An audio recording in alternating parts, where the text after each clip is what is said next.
We are a team. As storytellers and dreamers, there is always magic to discover. Once upon a time, a Las Vegas showgirl and a comedian magician, figured out that even with different perspectives, our adventures and experiences together are really just one big caper. Welcome back to One Big Caper. We are delighted to have you join us again. We are an unscripted videocast, podcast, whatever. This is a chat show between my partner Athena and myself, Phelyx, and we are going to get going. Today's topic was a submitted one by our friend Kelly. I believe I can say her first name, right? Yeah, I think so. So thank you, Kelly. We do encourage everybody to interact with us, and this is one of those topics. I will tell you, as an entertainer, for as long as I have been one, we don't see the forest through the trees, if you will. So there are a lot of things that we don't think about that we understand are curiosities for people who aren't in show business. And for that matter, people who are in show business, some of these things might be a good reminder of experiences you've had that are odd. We take it for granted. We had a discussion in this podcast in a previous episode about ethics and backstage and that kind of thing, and some of the things that I have been desensitized to, I realize are pretty outrageous to normal folks. It's with that in mind that today's topic is about jealousy when your partner is perhaps a topless dancer or a burlesque dancer or Kelly, correct me if I'm wrong. I believe that the question is coming from an understandable perspective that I got interested in and dated and partnered up as an eventuality with someone who was a topless dancer in Las Vegas in a show called Don Arden's Jubilee, the largest showgirl review to have ever happened in Las Vegas and the last real Las Vegas showgirl review. Athena was a principal dancer, and she was with the company for 5 years? Yep. Yes. Yep. How do I deal with jealousy and people seeing me and naked? people seeing, we did some math. You might find this interesting. Reasonable math. And this came from a completely different topic of conversation, but we were talking about how many, I think you were working on my website or something, but how many people have I performed for live in a live situation, television not included, just how many audience members have I had in my career? And reasonable estimates put it at, I think we settled on tens of thousands, which is great and impressive and a good resume piece. The same arithmetic was applied to Athena's 5 years in Jubilee, and we determined that it was not exaggerated at all, 3 million people. Start over. Why? Not exaggerated at all. A figure that was not exaggerated in our calculations. Stop. What? 4 million. Oh, excuse me. In my entire career, 4 million people have seen I was my thinking boobs.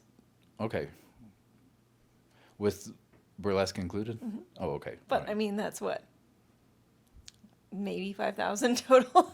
Yes. So it doesn't really matter even if we didn't calculate. It's simple arithmetic. We are talking about a showroom that sat 1,000 people. 1,300. More than 1,000 people. And how many shows a night? 2. How many days a week? 6. It adds up. Yeah. It adds up. Athena and I have not really had a discussion about any jealousy I might have ever felt about that. We met when Athena was going through her brief career in burlesque, and by that point I had been working with burlesque shows for 8, 9, 10 years maybe? when we met. Probably 9 years. Yeah, 9 years. Okay. About 9 years.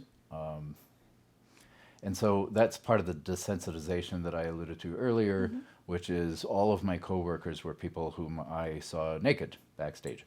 And as an eventuality, it became quite normal. I will tell you that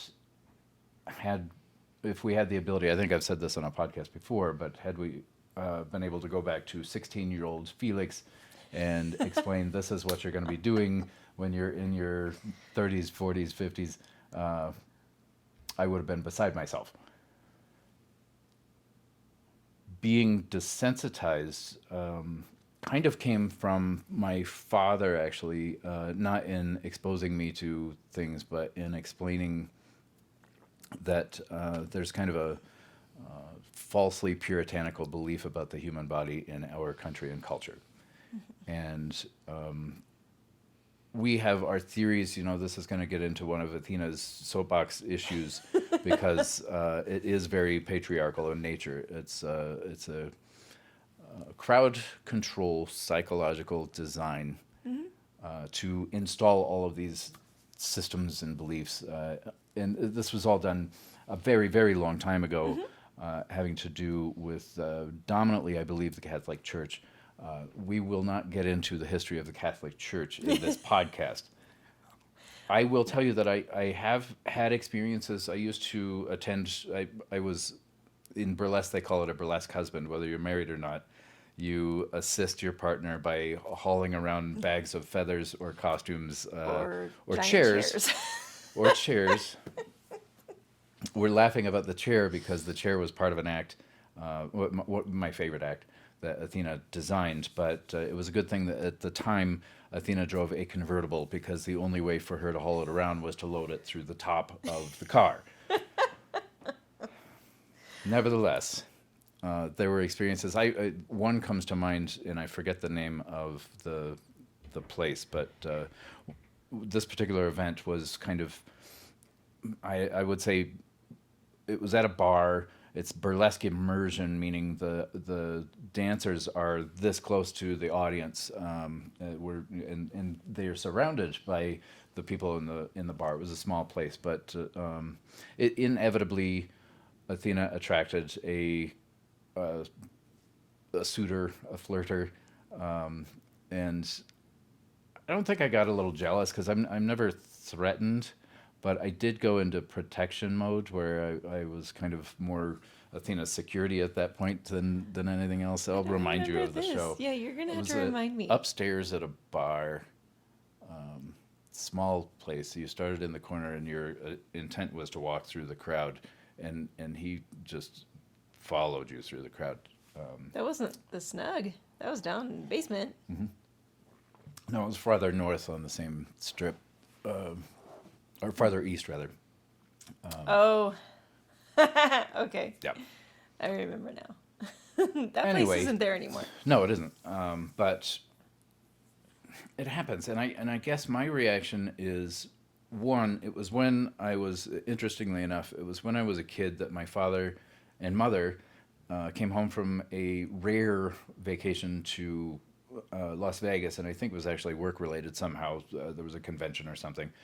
Nevertheless, they did take the time to see a Las Vegas show while they were there, and my father came back, and I think I was probably 13 years old or something when he described this spectacular show, phenomenal show that they got to see, and it was by the way, the women are topless in this show, but it really adds to the beauty of it. It's not it wasn't. I can't remember how he put it because Athena's words get in my mind when I try to explain this to other people. It's fine. But I think I grew up, at least from those early teen years, kind of having a modified perspective and less maybe embarrassment, or I don't know what else to say about like how I felt. It did help me go into the burlesque world without being embarrassed or drooling or not being misogynistic about seeing people without their clothes on. And by people, I don't mean in this experience of mine, it wasn't just women. I saw everybody naked. It does help with the understanding the dynamics of personalities in the workplace, but I was definitely desensitized. Yep. Yeah, you were. I was, even going from my humble beginnings as a little prudish ballerina. It's the theater, and modesty doesn't fit in the theater. Like, it just doesn't. You go in a dressing room, and there's one big room for everyone to change in. And you can try to take time to go to a bathroom stall for privacy, but if you have a quick change, you're kind of in trouble. And it's just not a good idea to try to change. So you just, you get desensitized. But, we don't want people running around naked on the streets. I mean, I see men running topless all the time, and it's infuriating. But that's my soapbox. We don't want to see women running, no, because, well, It too much would jiggle. hurt some It women, would I hurt, think. Yeah. but yeah, too much movement. And that was also the show that Felix's parents saw. We believe it was not Jubilee, which was open. Stardust. It was at the Stardust. It was the Lido de Paris. Ale Lido was their last, I think it was like the 11th or 12th edition. I'm sorry, historians, my history is a little bit off. I think it was the 12th edition of Ale Lido. And that was a Don Arden production. And Don really preferred thin girls, especially for the Stardust. That was a Frank Rosenthal thing. He really, really liked the thin girls. So a lot of them were on, borderline eating disorder look, which was unfortunate. But the reason being is that they didn't want jiggle or bounce. And that's what portrayed the lack of jiggle and bounce and movement on the fleshy parts of the female form helped to portray this glamorous, elegant icon, not vulgar and The lewdness less- is yeah, the removed. lewd. Yeah. So And there was also, to that end, there was uniformity.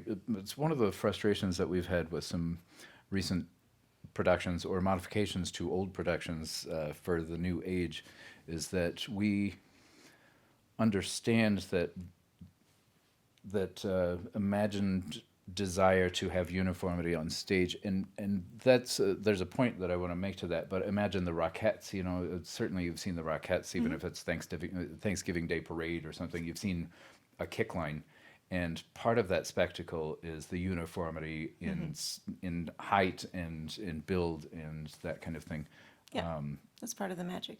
It is part of the magic. So this insistence on inclusivity, I totally understand, but it does shatter the ability to produce a uniform kick line like the old tradition. So those are gone, including the Rockettes. But my point to this is that one of the things we can consider is that in Jubilee there were as many as 100 dancers, and there was still that kind of uniformity. So if people who saw Jubilee were asked to pick Athena out of a lineup in street clothes, they'd never be able to do it.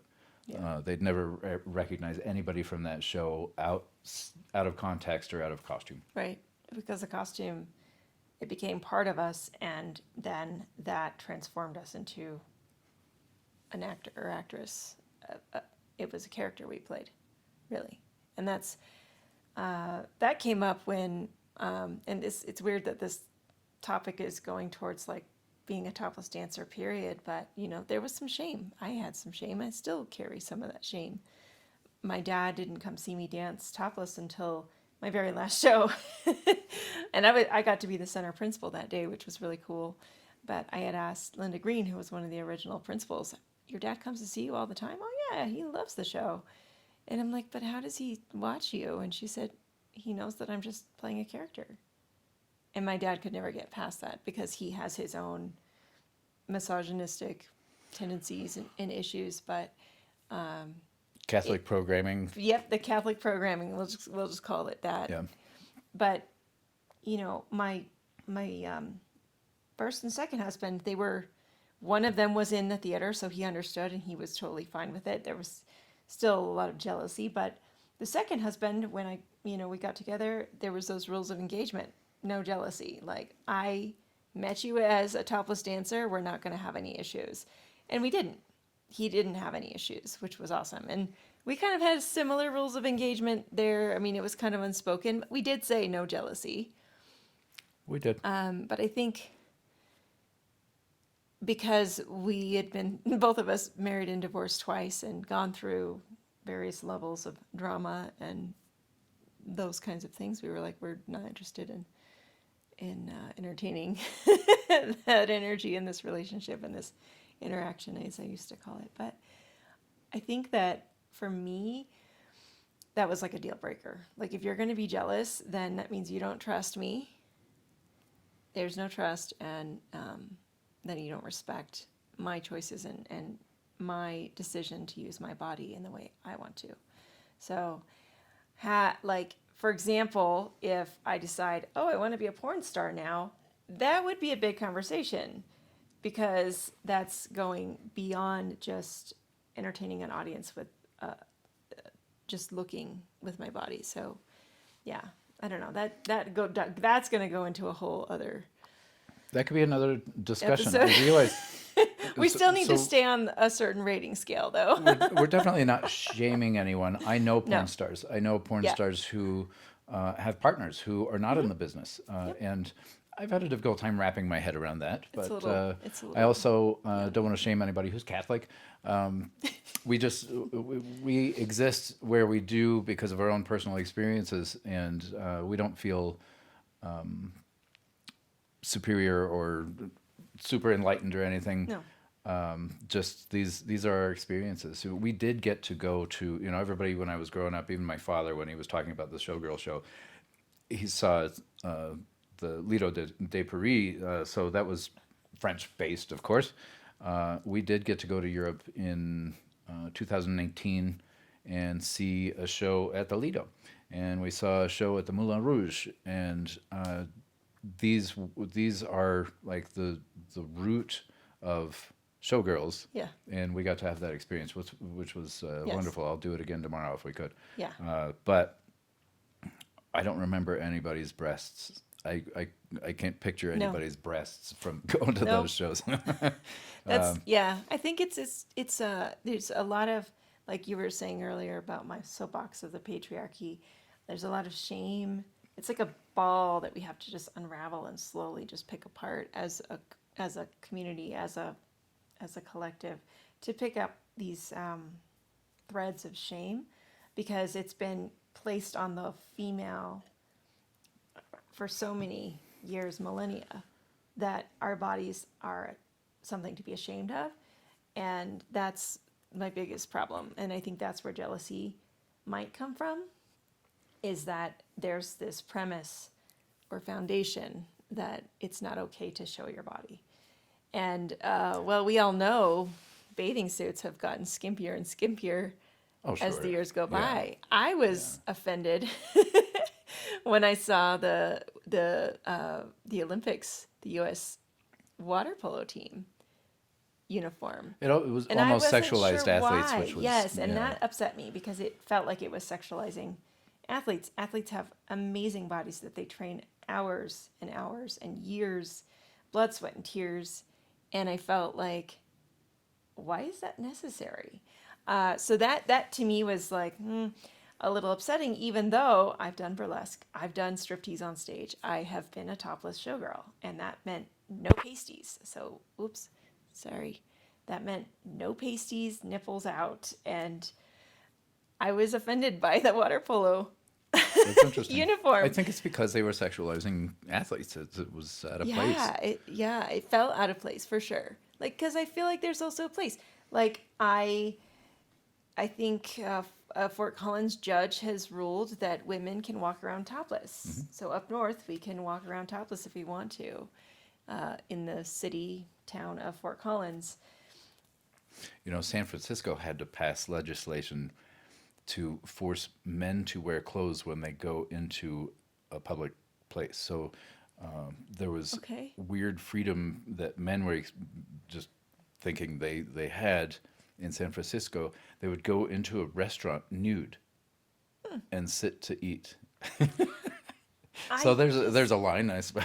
yeah, I don't eat even home. I don't eat naked. No, I guess there's, But I mean, we have definitions of what is appropriate. I think each of us does, but I also think, like I said, there's a premise or a root foundation that, based on our upbringing, our experiences, the nature versus nurture, all of those things build on that thing. So you don't cook bacon when you're naked, and there's obvious reasons why, right?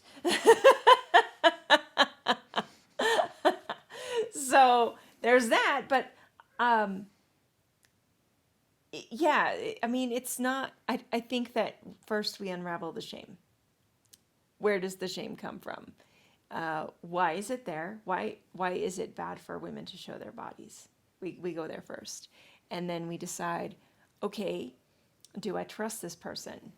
Do I respect their choices and how they can handle themselves, their bodies, and their sovereignty, right? So that's pretty much all I have to say about jealousy, because we don't have it. We don't experience it. I can tell you that had I not spent that time in burlesque, it may have been a lot more for me to get used to, a lot more for me to be comfortable with, I suppose. But again, that brief synopsis of Lido in Las Vegas from my dad, I think, helped modify my perception and perspective. That's really cool. Yeah. Yeah, that's really cool, because I didn't have that. I just went to my first topless show, was the Folie Bergère. That was the first one I saw, and that was towards the end, so the last probably decade of the show being open. So it wasn't in all of its old glory. So I can close on this. In the burlesque shows, which I did almost 3,000 of them, I met a lot of the partners of my coworkers, and there seemed to be kind of I don't know, a support group maybe of some kind for some of the new people. It was these by and large are very attractive people. So I got to, and they were generally a lot younger than I. But there was a lot of dating going on and that kind of thing outside of showbiz. We broke that rule. But I met a lot of partners, men and women both, who some of them you could almost tell that they wouldn't be able to process it or file it in a place that it was okay. So I have seen the jealousy, and Kelly, I know exactly what you're asking about, but we're going to speak, just from our perspective, and I hope I've answered your question. I don't experience it, and I don't think I should. I don't think anybody should, because, like Athena said, the best relationships are built on trust from the beginning. yeah. I forgot to touch on the possession part of it. Oh, at it. Yeah. So there are certain signs of the zodiac that have more tendency to jealousy than others. Scorpios. I have a Scorpio moon, which is funny because that's all about the emotions of your moon sign is basically, when I was born, the moon was in Scorpio. So if you're confused about astrology, I can't help you. I'm an amateur astrologist or astrologer. But I think that jealousy comes from a place of, I possess this person. And I think that has also been set up. We were talking about how women came with a dowry not too long ago. And so that was a possession. That was, somebody's touching my things. And yes, we do, when we get married, we sign into a contract of sorts. But I still don't think it's a possession, really. Like for example, a slave was a possession back in those days. Yeah, viewed as such, which is... Viewed as such. Yeah. I'm not, yeah, sorry, that was the first thing I could think of that Sure. was like I hold this person as mine. And I think that a lot of relationships can deteriorate or become really uncomfortable when there's that you are mine. If you hold any creature down against their will, they fight back. Yeah, exactly. So hopefully that answers the question. I mean, like 4 million people have seen my boobs. Yep. So, yeah. I feel like I want to recalculate that because it doesn't feel right, but maybe It sounds like an extraordinary figure, but Yeah. it adds up. Okay. Yeah, I'm and at- I've been performing for 40 years, and I have not even come close to that number. Yeah, no one's seen Live your shows. nipples. Well, no, I haven't shown my nipples to more than one audience. At a time. Thanks for joining us. If we didn't answer your question, by all means, ask us more or ask us to elaborate about any element of this. We really want to be a viewer, listener driven product, podcast, video Yes. cast. Yes, and thank you to Vanessa for the email. We love you.